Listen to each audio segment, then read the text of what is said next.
Hello hello, स्वागत तुमच्या सगळ्यांच्या स्पोर्ट्स कट्टावरती. मी अमोल गोखले. आजच्या वीकली कट्ट्याच्या या भागात मी घेऊन आलोय द हिंदूचा क्रीडा पत्रकार अमोल कराडकरला. आणि अर्थातच विषय आहे, जी चर्चा होती की बीसीसीआय नेहमी रात्री 11 वाजता 11:30 वाजता टीम अनाऊन्स करतं, हे करतं, पण त्यांनी थोडासा बदल केलेला आहे. मंगळवारी सकाळी 9:30 वाजता त्यांची पोस्ट, 9:30ला पोस्ट आलेली आहे की बाबा भारताचा श्रीलंकेसाठीचा संघ त्यांनी जाहीर केलेला आहे. सरप्राईजेस फारसे नाहीयेत. काय काय मुद्दे आहेत? जसप्रीत बुमराह टेस्ट टीम मध्ये परत आलाय. साई सुदर्शन आहे. या दोघांच्या नावापुढे त्यांनी एक छोटंसं ॲस्टिक्स लावलेलं आहे. काय तर जर का त्यांचा फिटनेस असेल तर ते संघात असतील. त्यानंतर रवींद्र जडेजा त्याच्या टेनिस एल्बोमधून सावरलेला आहे, तो संघात परत आलेला आहे. दुसऱ्या हाताला वॉशिंग्टन सुंदर टीम मध्ये नाहीये, कारण त्याला हॅमस्ट्रिंग इंजुरी झाली होती. गुरनूर बरार जो अफगाणिस्तान विरुद्ध टीम मध्ये होता, मॅच मिळाली नाही, तो आहे. आणि सगळ्यात महत्वाचा जो आता टॉकिंग पॉइंट आहे, तो म्हणजे सारांश जैन, जो मध्य प्रदेशचा खेळाडू आहे. त्याला संघात पहिल्यांदा बोलवलेला आहे. कोण आहे सारांश जैन? तर ऑफ स्पिन बॉलर आहे, लेफ्टी बॅटिंग करतो, पण त्याच्याबद्दल चर्चा करूच यात. पण अमोल, सांगताना मला सगळ्यात पहिले सांग की बाबा हा सारांश जैन कोण आहे नक्की? ओके. नक्कीच सांगतो मॉन्टी. धन्यवाद. एकच फक्त छोटस करेक्शन करतो. वॉशिंग्टन संघात आहे, पण तो पहिल्या सामन्याकरता अनुपलब्ध आहे. त्याच्यामुळे सारांश जैनची बॅकअप म्हणून 16व्या खेळाडूच्या भूमिकेत वर्णी लागलेली आहे. अ, दुसरा मुद्दा, सारांश जैन आहे तरी कोण? तर तू म्हणलास तसं मध्य प्रदेशचा ऑफ स्पिन ऑलराऊंडर खेळाडू आहे. जसा वॉशिंग्टन आहे तसाच, की ऑफ स्पिन बॉलिंग करतो, लेफ्ट हँड बॅट करतो. ओके. फक्त वॉशिंग्टनच्या बाबतीत बऱ्याच वेळा असं वाटतं की तो बॅटिंग ऑलराऊंडर आहे की काय, जरी त्याची भूमिका टेस्ट मध्ये बॉलिंग ऑलराऊंडरची असते. सारांश जैन हा जेन्युइन ऑफ स्पिनर आहे, जो अत्यंत चांगला 7 किंवा 8 क्रमांकावर बॅटिंग करू शकतो. सारांश जैनच्या निवडीमुळे जेवढा जैन कुटुंबाला अ, हर्षवायू झाला असेल ना, तेवढाच चंद्रकांत पंडितांना वाटलं असेल की गुरुपौर्णिमा एक दिवस आधी आली की काय. कारण सारांश जैन आहे मुलगा मध्य प्रदेशचे माजी रणजी, जास्त नाही खेळले ते, पण रणजी खेळाडू सुबोध जैन यांचा मुलगा. दोन हजार येस. चौदा मध्ये जेव्हा तो 21 वर्षाचा होता, तेव्हा त्यांनी पदार्पण केलं. पण तेव्हापासून पुढच्या 8 वर्षात आतबाहेर आतबाहेर आतबाहेर करत त्याच्या एकूण 8 सामने झाले होते. त्या मधल्या काळात मी त्याच्याशी मध्ये एकदा गप्पा मारल्यावर तो म्हणला होता की मला क्रिकेट सोडावं का, वेगळं काही करावं का, हेही विचार वारंवार शिवून गेले होते. पण वडिलांनी सांगितलं, ध्यास कायम ठेव, कधीतरी वेळ येईल. आणि चंद्रकांत पंडित कोविडमध्ये मध्य प्रदेशचे मुख्य प्रशिक्षक म्हणून जॉईन झाले. पहिल्या वर्षी रणजी ट्रॉफी झाली नाही. दुसऱ्या वर्षी रणजी ट्रॉफी छोट्या स्वरूपात झाली. तिकडे त्यांनी त्याला क्वार्टर फायनलसाठी हेरून बँगलोरला घेऊन आले. आणि तिकडे बेंगलुरूमध्ये त्यांनी 3 सामन्यामध्ये माझ्या मते 2 अर्धशतकं मारली, क्वार्टर फायनल, सेमीफायनल, फायनल. आणि 3 सामन्यात मिळून 13 बळी घेतले. तेव्हापासून सारांश जैनची पाठी फिरली. त्याच्यामुळे सारांश जैन त्याच्या क्रिकेट करिअर मधला जो दुसरा उदय आहे, दु- दुस- दुसरा जन्म झाला असं तो म्हणतो, त्याचा श्रेय तो बव्वंशी चंद्रकांत पंडितांना देतो. तेव्हापासून आतापर्यंत सारांशचा चंद्र कलेकलेने वाढत राहिला आहे. आपल्यापैकी सगळ्यांना प्रश्न पडतो, म्हणजे बऱ्याच प्रेक्षकांना किंवा लिसनर्सना, भारतीय संघात निवड झाली ना की अचानक हा कुठून आला बुवा. तर सारांश जैन 2024च्या सुरुवातीला इंग्लंड लायन्स म्हणजे इंग्लंड ए विरुद्ध भारत ए संघासाठी खेळलेला आहे. तेव्हापासून तो सिलेक्टर्सच्या ह्याच्यात आहे. मग काही जणांना प्रश्न पडेल, विशेषतः स्पोर्ट्स कट्ट्याच्या प्रेक्षकांना, तनुष कोटियनचं काय झालं बुवा, त्याला ऑस्ट्रेलियाला घेऊन गेले. तर तनुष कोटियन ऑस्ट्रेलियाला घेऊन जायच्या आधी आणि नंतर, जर तोपर्यंत अश्विनचं करिअर संपलं होतं. अश्विन नंतर कोण? तर वॉशिंग्टन. वॉशिंग्टन नसेल तेव्हा कोण ऑफ स्पिनर? तर तनुष कोटियन आणि सारांश जैन. परंतु सारांश जैननी तनुषला मागे टाकलं होतं हे गेल्या वर्षीच्या इराणी कप सामन्यात, विदर्भ विरुद्ध रेस्ट ऑफ इंडिया. तेव्हा हे दोघे जण 14 मध्ये होते आणि सारांश जैन 11 मध्ये होता, तनुष कोटियन 12वा खेळाडू होता. ते सुतोवाच होतं की जेव्हा केव्हा ऑफ स्पिनरची आवश्यकता भासेल वॉशिंग्टनच्या पुढच्या, तेव्हा सारांश जैन पुढे असेल. आणि सारांश जैनने आता श्रीलंका गेल्या वर्षी दुलीप ट्रॉफीत तो मालिकेचा मानकरी होता. यावर्षी श्रीलंकेमध्ये संघाविरुद्ध गेल्या महिन्यात खेळताना त्यांनी एकाच सामन्यात 6 बळी पण टिपले आणि 70 धावांची खेळी सुद्धा केली. सो सारांश जैननी सगळे बॉक्सेस टिक केलेत. आणि तुम्ही जेव्हा जर जर आणि जेव्हा त्याला खेळताना बघितलं तर तुम्हाला जाणवेल की तो टिपिकल कन्व्हेन्शनल स्टाईल मधला जो ऑफ स्पिनर आहे ना, जो लूप देईल, फार स्ट्रेट टाकणार नाही, लूप देईल, जेन्युइनली बॉल बोट बॉल वरून वळवायची ही जी कला हस्तगत होत चाललेली आहे ती सारांश जैनकडे आहे. आणि त्याच्यामुळे त्याची गोलंदाजी बघताना विशेषतः लाल चेंडूमध्ये फार मजा येते. शेवटचा मुद्दा सांगतो. आपण ही गोष्ट मानव सुतारच्या वेळेस बोललो होतो. आता पुन्हा एकदा जे नव क्रिकेट फॅन आहेत, ओके, IPL ची जी क्रिकेट फॅनची पिढी आहे त्या सगळ्यांची सोशल मीडियावर भांडणं चालली असतात की कुठला कोचचं कुठलं IPL टीमचं कनेक्शन आणि कॅप्टन कोण आणि सिनियर खेळाडू कोण आणि त्याचं IPL टीमचं कनेक्शन काय. तर त्याप्रमाणे भारतीय संघ निवड होते.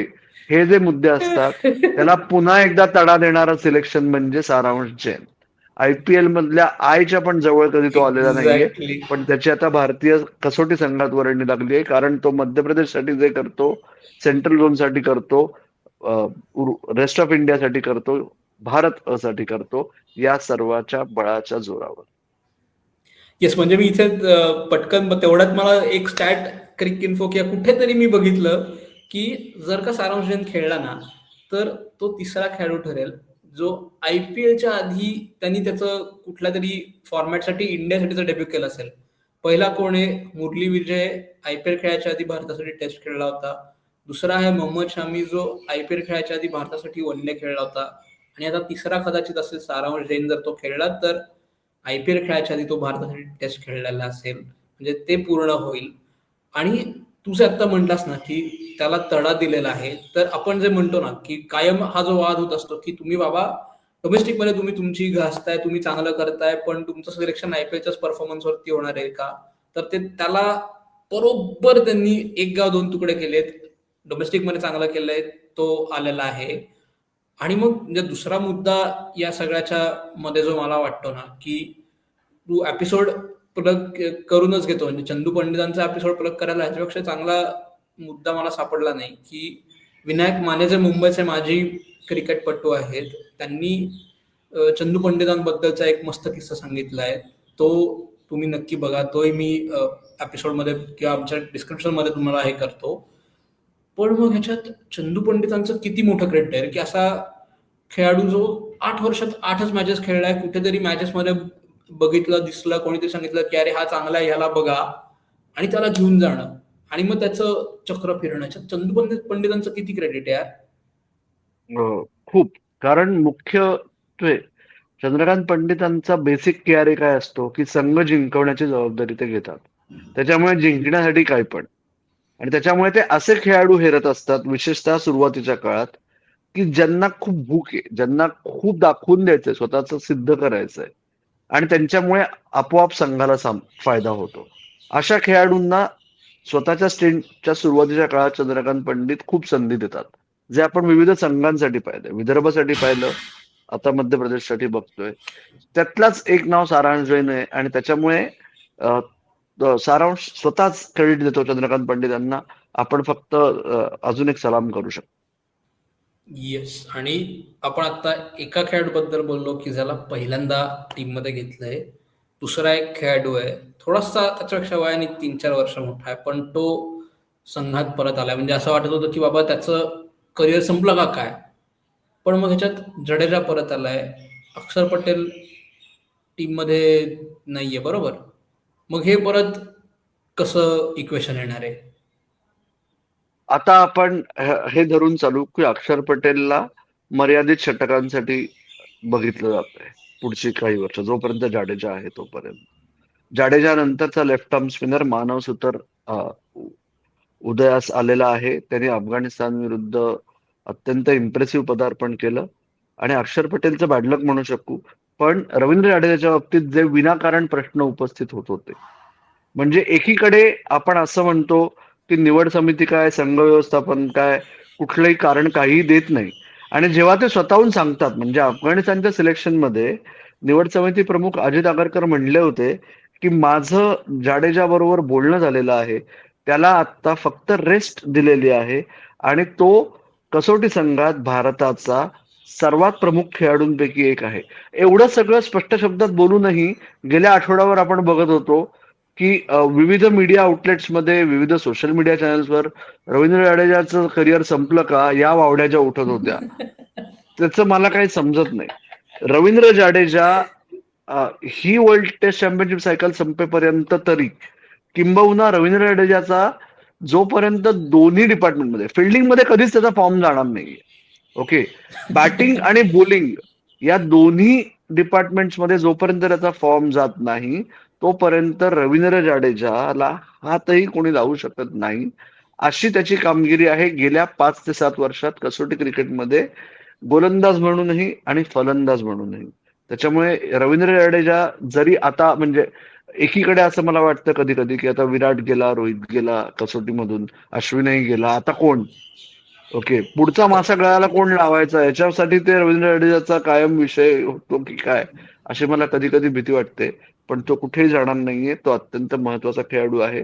आणि जर भारताने चमत्कार घडवून वर्ल्ड टेस्ट चॅम्पियनशिपच्या अंतिम सामन्यात धडक मारायची असेल, कारण त्यांना काहीतरी चुकीला माफी नाही अशी अवस्था आहे ना. 8 सामने उरले, त्यातले 7 तरी जिंकायचे आणि मग बिट्टी धरायची, असं काहीतरी आहे. सो हा त्याच्यात ते जर झालं तर त्याच्यात रवींद्र जाडेजाचा अत्यंत सिंहाचा वाटा असणार.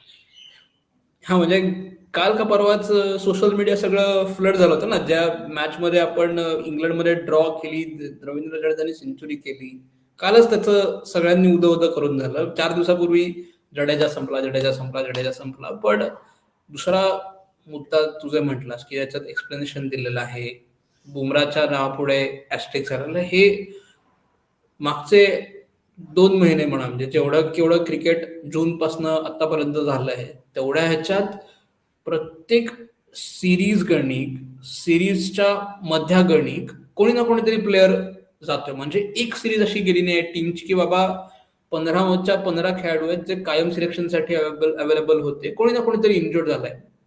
हे काय गडबड आहे यार, म्हणजे प्रत्येक सिरीज मध्ये 2 प्लेअर कसे इंजोर्ड होत आहेत? ओके, 2 मुद्दे. एक म्हणजे जर सामना चालू असताना दुखापत झाली ना, तर त्याला तुम्ही काही करू शकत नाही. जसं जसप्रीत बुमराचं झालं की फिल्डिंग करत असताना गुडघा आपटला. ओके, तर त्याच्यावर तुम्ही कोणाकडे बोट दाखवू शकत नाही. ओके, किंवा त्याला कोणी जबाबदार धरणं थोडंसं अतिशयोक्तीचं ठरेल. पण जसप्रीत बुमराच्या पुढे आणि साई सुदर्शनच्या पुढे जे ऍस्टेरिस्क आहेत, त्याचं मुख्य कारण जसप्रीत बुमरा आणि साई सुदर्शन दोघांनाही ऑगस्टच्या पहिल्या आठवड्यात सेंटर ऑफ एक्सलन्सला बेंगलुरूला बोलावणं होईल. आणि संघ निवड आत्ता झालीय, त्याच्यामुळे तोपर्यंत ते ऍस्टेरिस्क आहे. आत्ता असं ऐकतोय जसप्रीत बुमरा 31 जुलै नंतर बॉलिंग करू शकेल, असा आत्ता त्याला सल्ला देण्यात आलेला आहे. साई सुदर्शन ऑलमोस्ट रिकव्हर झालाय, पण क्लिअरन्स नाही मिळालेला. आता क्लिअरन्स कोण देणार हा वेगळा मुद्दा आहे, त्याच्याबद्दल एक वेगळा एपिसोड करू. किंवा हे जे दुखापत, म्हणजे शुभमन गिलनी सुद्धा बोलून दाखवलं इंग्लंड मधल्या मालिकेच्या शेवटी की इंजुरी मॅनेजमेंट हा आमच्यासाठी महत्वाचा विषय आहे, त्याच्याकडे येस. लक्ष द्यायची आवश्यकता आहे. सो तुम्ही सर्वात मोठं भव्य दिव्य असं सेंटर ऑफ एक्सलन्स तयार केलं, पण तुमच्याकडे गेले 15 महिने झाले तुमचा स्पोर्ट्स सायन्स विंगचा जो हेड आहे ती जागा रिक्त आहे. असं कसं होऊ शकतं? याला प्रोफेशनल कारभार म्हणायचं का? हे सगळे प्रश्नांची उत्तर. आणि जेवढ्या लवकर ती सिस्टीम परत येत नाही, जे स्ट्रक्चर परत येत नाही, तोपर्यंत डेटा किती जनरेट केला तरी त्याचं पुढे काय करायचं? म्हणजे आत्ता अशी वेळ आली आहे की बऱ्याच वेळा कुठल्याही खेळाडूच्या बाबतीत जेव्हा निवड समिती फिटनेस रिपोर्ट मागते तेव्हा सांगितलं जातं की तो मेडिकली फिट आहे किंवा क्लिनिकली फिट आहे. अहो, ते ठीक आहे, ते रिपोर्टवरही कळतंय. तो सामना कधी खेळू शकणार आहे, तो क्रिकेट फिट कधी होणार आहे, याची चाचपणी करायची असते ना निवड समितीला. पण त्याच्या बाबतीत एक्झॅक्टली. स्पष्ट भाकीत केलं जात नाही. आणि त्याच्यामुळे कदाचित आणि ही एक बाजू. दुसरी बाजू खेळाडूंची. उदाहरणार्थ हर्षित राणासारखा खेळाडू जो 4 महिने दुखापतग्रस्त होता, तो जेव्हा परत आला तेव्हा त्याने सुपरफिट येऊन अपेक्षित होतं. नितीश रेड्डी, जर त्याने आयपीएल मध्ये बॉलिंग पेस वाढवण्यासाठी प्रयत्न केला तर त्याने त्याच वेळेस मी ब्रेकडाऊन कसा होणार नाही याच्यावरही काम करणं अपेक्षित होतं. ते जर खेळाडू सोडून देत असतील, जबाबदारी दोन्ही बाजूंची आहे. बीसीसीआयची जबाबदारी आहे स्ट्रक्चर क्रिएट करायची, खेळाडूंची जबाबदारी आहे स्वतःची काळजी स्वतः घ्यायची. त्या दोन्ही बाजू जर त्याच्यात कमी पडत असतील तर मग ही दुखापतग्रस्त खेळाडूंची मांदियाळी वाढत जात असलेली आपल्याला वारंवार दिसू शकेल. हा म्हणजे आता ह्याच्यात मी 2 वर्ष फुटबॉल क्लब बरोबर अत्यंत जवळनं काम केलं. त्यामुळे मी म्हणू शकतो, की बाबा आत्ता आर्सेनल सारख्या मोठ्या क्लबनी 2 वर्ष टीमचे खेळाडू सतत इंजर्ड होत होते वेगवेगळ्या काळासाठी, वेगवेगळ्या ह्याच्यासाठी. त्यांनी हेड ऑफ मेडिकलला सांगितलं, अच्छा बाय बाय राम राम हा श्रीफळ. तसं इथे आपल्याकडे श्रीफळ द्यायलाच कोणी नाहीये अजून, अशा थोडक्यात ही वेळ झाली. म्हणजे ते जर आलं, की बाबा किंवा फुटबॉलमध्ये कसं मॅचच्या आदल्या दिवशी किंवा 2 दिवस आधी तुम्ही ट्रेनिंग करू शकता, इथे तसं करायला काहीच स्कोप नाहीये. तर मग करायचं काय? आणि हे किती म्हणजे आपण म्हणतोय तसं किती धोक्याचं आहे हे? हे शुभमन आणि गिल डेटा बरोबर आहे भरपूर इथे. आहे. डेटा भरपूर आहे. रोहित शर्मा जो हॅमस्ट्रिंग दुखापतीतून सावरत असताना त्यांनी 5 वर्षापूर्वी जेव्हा त्याला वारंवार हॅमस्ट्रिंग दुखापत होत होती तेव्हाचा डेटा त्यांनी सेंटर ऑफ एक्सलन्स मधूनच मागवून त्याच्यावर काम केलं. डेटा आहे पण एक्सपर्टची कमी आहे, हा मुद्दा आहे आता. येस. सुपर. म्हणजे त्या ठिकाणी एक आनंदी आनंदच आहे. पण शेवटाकडे येताना श्रीलंका आखाडा असणार थोडंफार सगळ्यांना अपेक्षा आहेत की बाबा चेंडू आडवात जाईल, फिरेल पहिल्या दिवसापासून डे 1ला डे 8चं पिच असं जे पुण्याच्या बाबतीत शेनवल म्हटलं होतं ना पहिल्या टेस्टला, तसं जे काही आहे. तर ह्या सिरीजकडे कशा अपेक्षेने बघायचं? कारण वर्ल्ड टेस्ट चॅम्पियनशिपच्या दृष्टीने. कारण दोन्ही टेस्ट जिंकण्याशिवाय पर्याय नाहीये. त्या दृष्टिकोनातून 4 दिवसांचा एक सराव सामना खेळणार आहे, तो किती क्रुशल आहे आणि मॅचेस जिंकणं किती आहे. प्रॅक्टिस मॅच खूप महत्वाची आहे, नंबर 1. नंबर 2, बिलकुल असा एक रायडर देतो, बिलकुल अपेक्षा करू नका चाहते म्हणून की भारत आरामात जिंकेल. कारण आपण बघितलंय घरच्या मैदानावर स्पिनिंग ट्रॅक्स असो, फ्लॅट ट्रॅक्स असो, कसेही ट्रॅक्स असो, न्यूझीलंड विरुद्ध तुमची 3-0 झोपडी झाली, दक्षिण आफ्रिकेविरुद्ध 2-0 झोपडी झाली, राईट. त्याच्या आधी इंग्लंडमध्ये तुम्ही मालिका बरोबरीत राखली हे तुमचं कर्तृत्व होतं, कारण काय ती विराट आणि रोहित नंतरची पहिली मालिका होती. त्याच्या ऑस्ट्रेलियामध्ये जिंकू शकले नाहीयेत. हे सगळं आपल्याला गेल्या 2 वर्षात होताना बघतोय आपण. ट्रान्झिशन चालू आहे, पूर्ण झालंय, ज्याचा त्याचा प्रश्न आहे. Batting line-up more or less settled आहे. तू जे म्हणलास श्रीलंकेमध्ये दोन्ही कसोटी सामन्यांसाठी आपल्याला टर्निंग ट्रॅक्स अपेक्षित आहेत, त्याच्यामुळेच वॉशिंग्टन सुंदर एका कसोटीसाठी उपलब्ध आहे. तरीही आपल्याला 2 कसोटींच्या मालिकेसाठी 5 फिरकी गोलंदाज संघात आहे. त्याचं कारणच ते. दुसरा मुद्दा, श्रीलंकेच्या संघात डावऱ्या फलंदाजांचा भरणा आहे. त्याच्यामुळे तुम्हाला तो जो ऑफ स्पिनरची आवश्यकता आहे, ती जी निकड आहे, ती वॉशिंग्टन नसेल तरी एक स्पेशलिस्ट ऑफ स्पिनर असावा, म्हणून सारांशला फायदा झालेला आहे. आणि कुलदीप यादवला होपफुली दोन्ही सामने मिळतील.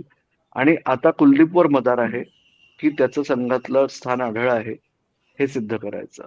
हे सगळं पाहता जर भारत मालिका जिंकू शकला तर ते अत्यंत मोठी उपलब्धी असेल भारतीय कसोटी संघासाठी आणि येणाऱ्या वाटचालीसाठी. त्याच्यामुळे जर जिंकला तर तो खूप मोठा बोनस असेल. आणि जर मालिका जिंकू नाही शकला तर जसा आजचा संघ अत्यंत अपेक्षित आहे तसा अपेक्षित निकाल असेल असं मला आत्ता तरी वाटत आहे. हा, म्हणजे जर का अपेक्षित निकाल लागला नाही तर अत्यंत अनपेक्षित संघ नंतर मग निघू शकतो, मला संपू शकतात लोकांची करिअर. किती लोकांची करिअर मेक ऑर ब्रेक होतील रे या सिरीजनी. कोणाचीच नाही. असं कोण आहे? नाही होऊ शकतं. आता साई सुदर्शन कदाचित आणखीन 2 सामने दिले त्याला, दोन्ही सामन्यात फेल गेला, तर देवदत्त पडिक्कल बाहेर बसलाय करिअर कसं असं म्हण, संपेल? अशा अर्थाने. करिअर कसं संपेल? 15 राहणारच. 15 पुढचे काय? सी, ध्रुव जुरेल 6 नंबरवर खेळणार का 6 नंबरवर ऑलराऊंडर खेळणार हाही प्रश्न आहे. साई सुदर्शन, देवदत्त पडिक्कल हे तुमचे 3 नंबर साठीचे 2 खंदे कार्यकर्ते आहेत. त्या दोघांच्या पलीकडे आत्ता तरी बघायची वेळ आहे असं मला तरी वाटत नाही. कूल.